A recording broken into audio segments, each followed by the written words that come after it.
ধরেন যে ঘটনাটা ঘটেছে, আমি শুরুতেই বলেছিলাম এটা একটা বিব্রতকর ঘটনা। এটা আসলে পাবলিক স্ফিয়ারে আর খুব একটা আলোচনার প্রয়োজন আছে বলে আমি মনে করি না। তারপরে ধরেন এই ঘটনার চারটা দিক, একটা সোশ্যাল সামাজিক দিক, একটা হচ্ছে দলগতভাবে দিক, ধর্মীয় দিকও তো আছে। শেষ করি, যেহেতু তিনি একটা নির্দিষ্ট দলের প্রতিনিধিত্ব করেন এবং একটা দল থেকে নির্বাচিত হয়েছেন। আরেকটা হচ্ছে আইনগত দিক। 4 নম্বর পয়েন্ট হচ্ছে ব্যক্তিগত দিক। তার নাম্বার 1 সামাজিক দিক। সামাজিক দিক থেকে আমরা পরিষ্কারভাবে বলেছি তিনি নৈতিকভাবে স্খলিত, পরিষ্কার। নাম্বার 2 দলগত, আমরা তাদের দলীয় পজিশন জানার জন্য অপেক্ষায় ছিলাম এবং আমরা আজকে জামাত ইসলামের দলীয় যে পজিশন বা স্ট্যান্ড এটা পরিষ্কারভাবে জানতে পেরেছি। তারা তাকে দল থেকে বহিষ্কার করেছেন। যে ইস্যুতেই করুক, ধরেন একজন ব্যক্তি যখন একাধিক মামলার আসামি হয়ে থাকেন, একটা মামলায় তিনি যখন দ্বন্দ্বপ্রাপ্ত হয়ে যাবেন, বাকি মামলাগুলোতে তিনি দ্বন্দ্বপ্রাপ্ত হলেন কি ডাজেন্ট ম্যাটার। বুঝছেন বিষয়টা? না, কিন্তু জামাতের এই সাংগঠনিক ব্যবস্থায় তো অনেকে সন্তুষ্ট হতে পারছেন না। শেষ তো করতে হয়। বলুন বলুন বলুন। দলগতভাবে জামাতের যতটুকু করার তারা করেছে।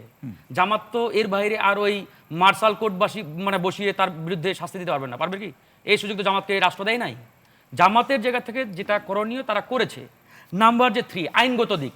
হ্যাঁ, আইনগত দিক দিয়ে এখনো এখানে অনেক কিছু করার আছে, আবার অনেক কিছু বাকি আছে, করার আছে আবার নাই। ধরেন যে এটার ব্যাখ্যা বিশ্লেষণ আদালত দিতে পারবেন, আমাদের আইনজীবীরা দিতে পারবেন। আমি ফারুক হাসান সারাদিন এখানে বক্তব্য রাখলেও আমার কথা কিন্তু আইনের কথা হবে না। আইন যেটা বলে, সংবিধান যেটা বলে, দ্যাট ইজ ল। এর উপরে আমাকে চলতে হবে, এর উপর আস্থা রাখতে হবে। তো আইনগত দিক এখন এটা চূড়ান্ত নয়। চূড়ান্তভাবে হয়তো আমরা নির্বাচন কমিশন কিংবা আদালতের মাধ্যমে জানতে পারবো। নাম্বার 4 ব্যক্তিগত দিক। ব্যক্তিগতভাবে তিনি পদত্যাগ করবেন কি করবেন না এটাও একান্ত তার ব্যক্তিগত বিষয়। কিন্তু আমরা যারা পাবলিক স্ফিয়ারে রাজনীতি করি, জনগণের কথা বলি, আমরা আমাদের জায়গা থেকে পরিষ্কারভাবে আহ্বান জানাচ্ছি উনি যাতে পদত্যাগ করেন। এখন উনার ডোমেইনে যারা উনার কলিগ, সহযোদ্ধা, সহযাত্রী, উনারা যদি মনে করেন যে না উনার সাথে আমরা বসবো না, এটাও তো একটা ধরেন যে উনার ওই স্ফিয়ারে একটা প্রতিবাদ হতে পারে। তো এই যে বিষয়গুলো, এই বিষয়গুলো নিয়ে ধরেন যে অনেক কথা বলা যায়। আমার মনে হয় এই ইস্যুটা নিয়ে আর সামনে না আগানোটাই বেটার।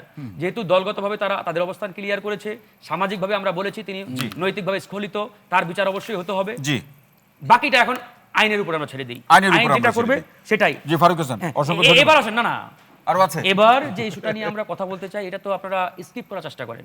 এই যে ব্যক্তিটা যিনি প্রধানমন্ত্রী বরাবর নিরাপত্তা চেয়ে আবেদন করলেন, তার কি এমন হঠাৎ করে হলো যে তিনি ইনসিকিউর ফিল করছেন, অনিরাপত্তা বোধ করছেন, নিরাপত্তার ঘাটতি মনে হয়? হঠাৎ করে কি এমন হলো? বিগত সময়ে তার তো নিরাপত্তার ঘাটতি ছিল না। তাহলে নিশ্চয়ই তিনি কোনো না কোনোভাবে এই ঘটনার সাথে কানেক্টেড। আমরা যেটা আগেই বলেছি যে এই ঘটনা, যিনি অপরাধী তার তো বিচার অবশ্যই হবে। এবং এই যে ঘটনাটা পাবলিক ডোমেইনে আসলো, পাবলিক ডোমেইনে এসে একজন আন্ডার 18 হোক আর 18+ হোক, হোয়াট এভার, সেটা নিয়ে আমরা বিতর্কে যাব না। বাট এই যে তার ফেসটা, তার যে অবয়ব, তার যে ধরেন যে আপনার ভিডিও বা ছবিটা আপনার পাবলিক ডোমেইনে নিয়ে আসলো, কারা নিয়ে আসলো, কিভাবে আসলো, এই বিষয়টা আপনি কথা বলবেন না? এটা তো রাষ্ট্রের সিকিউরিটির বিষয় ভাই। আমরা তো সেটাও বলছি, একই সাথে তো আমরা এটাও বলছি। বলুন শেষ করুন। এখন যে ব্যক্তিটা আবেদন করলো এবং ইতিমধ্যে একটা মামলাও করেছে, এখন এই ব্যক্তিটা আসলে তাহলে কোন ঘটনার সাথে জড়িত? নিশ্চয়ই এই ঘটনার সাথে জড়িত, এই ক্যামেরা ফিট করা, ভিডিও করা বা ভিডিও ছাড়া। তাহলে এই যে আপনি ধরেন যিনি অপরাধী তার বিরুদ্ধে ইতিমধ্যে পাবলিক ডোমেইনে ব্যাপকভাবে ধরেন যে কথা বলছেন, আইন শৃঙ্খলা বাহিনী আহ্বান জানাচ্ছেন, তাকে গ্রেপ্তার করার কথা বলছেন, একই সাথে আপনার তো এটাও বলা উচিত এই যে লোকটা যে ঘটনাটা ছাড়লো মিডিয়াতে, পাবলিক ডোমেইনে নিয়ে আসলো, তার বিরুদ্ধে আমরা কেন অ্যাকশন নেওয়ার কথা বলছি? সে কে তাকেও আইনের আওতায় আনা হোক, সেই কথাই বলছেন ফারুক হাসান, সেটা আমরাও চাই। হচ্ছে না, তার বিরুদ্ধে কথা বলা হচ্ছে না। মানে আমরা আসলে আমাদের সমাজটা এরকম একটা অবস্থায়, আপনি বলছেন যে ঘটনার একটা দিক আমরা দেখছি। বলুন। মানে আমরা আসলে একটা লেয়ারকে টোটালি স্কিপ করতে চাই, আরেকটা লেয়ারকে একবারে ফুলিয়ে ফাঁপিয়ে এমন ভাবে তুলে ধরার চেষ্টা করি যেন মনে হয় এটা একবারে আজন্ম পাপ। বিষয়টা আসলে ওই যে 1 কাইন্ড অফ 71 আর 24, যেটা মানে মাঝে মাঝে আমরা এক্সাম্পলটা দিই যে ওই 71-এর পরেও তো অনেকে ধরেন যে অপরাধ করেছে, মহান মুক্তিযোদ্ধা ছিল, লুটপাট করেছে ওই 71 পরবর্তী সময়। ওই 2-1 জন লুটপাটকারীর কারণে যেমন ওই 71-কে আমরা কালিমালিপ্ত করতে পারি না, একই সাথে 24-এর পরেও যারা ধরেন যে এই অপকর্মের সাথে জড়িত, লুটপাট করেছে, আঙ্গুল ফুলে কলা গাছ হয়েছে, তার কারণে আপনি তো গণঅভ্যুত্থানকে কালিমালিপ্ত করতে পারেন না।